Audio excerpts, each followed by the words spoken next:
এতিয়া আমি চাম ক্লাছ 8 মেথছৰ অনুশীলনী 6.3 6.3 7 নম্বৰ অংকটো 7 নম্বৰত কি কৈছে যে এখন বিদ্যালয়ৰ ছাত্ৰ ছাত্ৰীৰ মুঠ সংখ্যা 1024 জন তেওঁলোকক পোৱাৰ প্ৰাৰ্থনা সভাত এনেকৈ শাৰী পাতি থিয় হ'বলৈ কোৱা হ'ল যাতে শাৰীৰ সংখ্যা আৰু প্ৰতি শাৰীত থকা ছাত্ৰ ছাত্ৰীৰ সংখ্যা সমান হয় শাৰীৰ সংখ্যা আৰু প্ৰতি শাৰীত থকা ছাত্ৰ ছাত্ৰীৰ সংখ্যা নিৰ্ণয় কৰিব লাগে আমাৰ যদি এখন বিদ্যালয়ত ছাত্ৰ ছাত্ৰীৰ মুঠ সংখ্যা কিমান আছে 1024 জন তাৰমানে এটো কি এটা পূৰ্ণবৰ্গ সংখ্যা হ'বলৈ হলে তাৰমানে কি হ'ব লাগিব আমাৰ যদি শাৰীৰ সংখ্যা আৰু প্ৰতি শাৰীৰ সংখ্যা যদি সমান হয় তেতিয়া কি হ'ব এই সংখ্যাটো পূৰ্ণবৰ্গ সংখ্যা হ'ব কেনেকৈ আমি এটা এক্সাম্পলৰ সহায়ত বুজাৰ কাৰণে ট্ৰাই কৰিম যেনেকৈ আমি লিলো 16ত বৰ্গ কৰিলে কিমান পাম আমি 4 এতিয়া ইয়াৰ শাৰী আৰু প্ৰতি শাৰীৰ সংখ্যা কেনেকৈ সমান হ'ব 1 2 3 4 1 2 3 4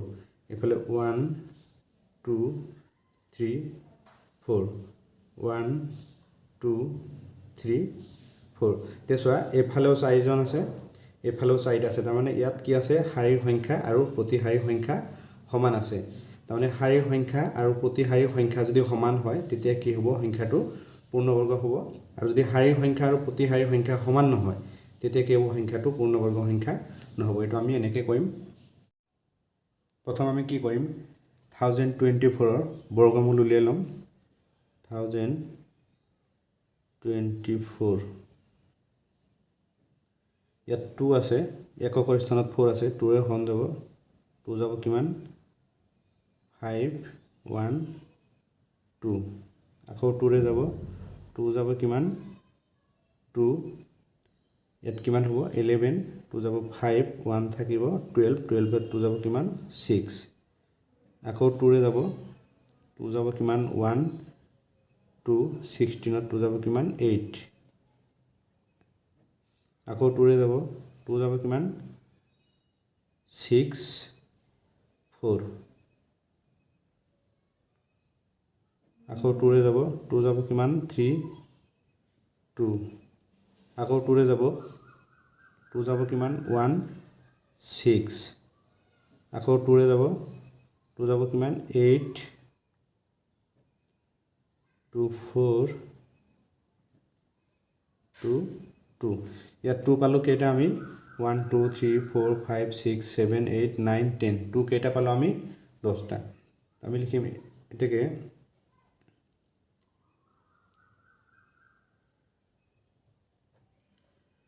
1 0 1 0 2 4 2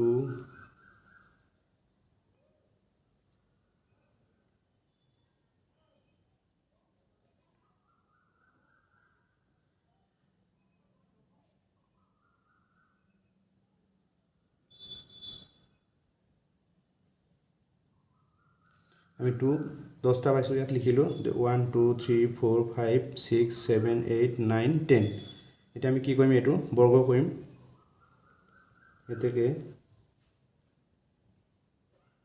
√1024 এটা আমি কি কৰিম এটো জোড় হিচাপত কৰি লম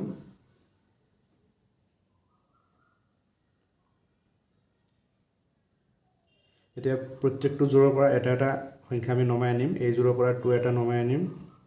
ইনটু ইয়াৰ পৰা 2 এটা আনিম ইনটু ইয়াৰ পৰা 2 এটা ইনটু ইয়াৰ পৰা 2 এটা ইনটু ইয়াৰ পৰা 2 এটা 2 কেইটা আনিলো 1 2 3 4 5 কাৰণ 5 জোড় আছে এতিয়া মই ইয়াত দেখুৱাই দিছো তোমালোকে এনেকৈ দেখুৱাব নালাগে তোমালোকে ডাইৰেক্ট কৰিব পাৰিবা মই ইয়াত দেখুৱাইহে দিছো এতিয়া এইখিনি পূৰণ কৰিলে আমি কিমান পাম 2 * 2 কৰিলে 4 4 * 2 8 8 * 2 16 16 * 2 কিমান পাম আমি 32 এতিয়া আমাৰ প্ৰশ্নটোত কি কৈছিলে যে শাৰীত আৰু প্ৰতি শাৰীত থকা ছাত্ৰ ছাত্ৰীৰ সংখ্যা নিৰ্ণয় কৰিব লাগে তো আমি শাৰী পালো কিমান 32 লিখিম এতেকে শাৰীৰ সংখ্যা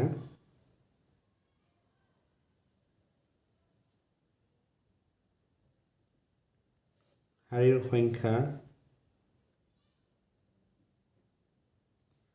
সংখ্যা কিমান পালোঁ 32 আৰু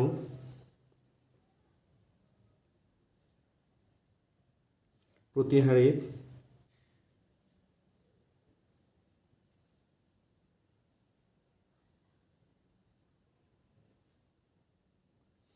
শাৰীত থকা ছাত্ৰ ছাত্ৰীৰ সংখ্যা কিমান হ'ব 32 তাৰমানে শাৰী আৰু প্ৰতি শাৰীত থকা ছাত্ৰ ছাত্ৰীৰ সংখ্যা যদি সমান হয় তেতিয়া কি হ'ব সংখ্যাটো পূৰ্ণবৰ্গ হ'ব শাৰী আৰু প্ৰতি শাৰীৰ সংখ্যা যদি সমান নহয় তেতিয়া সেইটো পূৰ্ণবৰ্গ সংখ্যা নহ'ব আমাৰ ইয়াত সমান সমান পালোঁ আমি শাৰীৰ সংখ্যাও কিমান পালোঁ 32 আৰু প্ৰতি শাৰীৰ সংখ্যাও পালোঁ 32 এইটো আছিল 7 নম্বৰৰ এনসাৰ এতিয়া আমি 8 নম্বৰটো চাওঁ 8 নম্বৰত কি কৈছে এখন চাহ বাগিচাত চাহ পুলিৰ শাৰী আৰু প্ৰতি শাৰীত থকা চাহ পুলিৰ সংখ্যা সমান বাগিচাখনত 835টা পুলি যোগান ধৰা হ'ল কিন্তু দেখা গ'ল যে ওপৰৰ চৰ্তমতে পুলি ৰুবলৈ হ'লে আৰু কেইটামান চাহ পুলিৰ প্ৰয়োজন হ'ব আৰু কিমানটা চাহ পুলিৰ প্ৰয়োজন হ'ব এইটো আমি কেনেকৈ উলিয়াম তাৰমানে এইটো এটা পূৰ্ণবৰ্গ সংখ্যা নহয় এইটো কেনেকৈ উলিয়াম আমি প্ৰথম কি কৰিম এই 835ৰ ওচৰৰ বৰ্গ সংখ্যাটো উলিয়াই ল'ম এটা 835ৰ ওচৰৰ বৰ্গ সংখ্যাৰ পৰা এই 835টো আমি মাইনাস কৰি দিম মাইনাস কৰি দিলে যিমান হয় এই হিমানটা চাহ পুলিৰ প্ৰয়োজন হ'ব এইটো আমি এনেকৈ কৰিম এতিয়া আমি কি কৰিম 835ৰ আটাইতকৈ ওচৰৰ বৰ্গ সংখ্যা উলিয়াই ল'ম 835ৰ ওচৰৰ বৰ্গ সংখ্যা হ'ব 29 যদি আমি বৰ্গ কৰি দিওঁ কিমান হ'ব 841 হ'ব আমাৰ 841 মানে কি হ'ব ইয়াৰ ওচৰৰ বৰ্গ সংখ্যা হ'ব তো আমি লিখিম এতেকে 835ৰ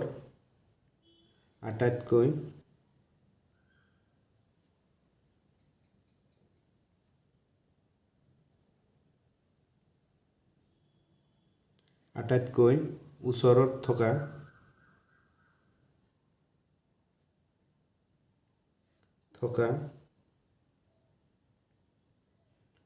পূৰ্ণবৰ্গ সংখ্যাটো হ'ল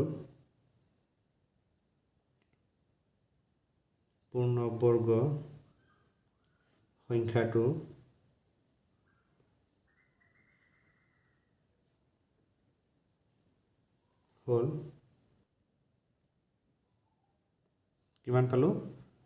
841 এতেকে 841 মাইনাস কিমান আছিল আমাৰ 835 এতিয়া 841ৰ পৰা 835 মাইনাস কৰিলে কিমান পাম আমি 6 পাম এতেকে 6টা চাহ পুলিৰ প্ৰয়োজন হ'ব এতেকে 6টা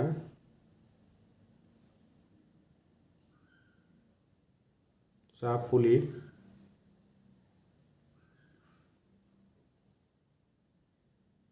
প্ৰয়োজন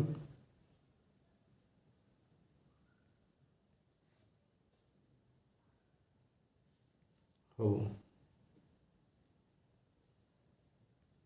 এইটো আছিল আমাৰ 8 নম্বৰৰ এনসাৰ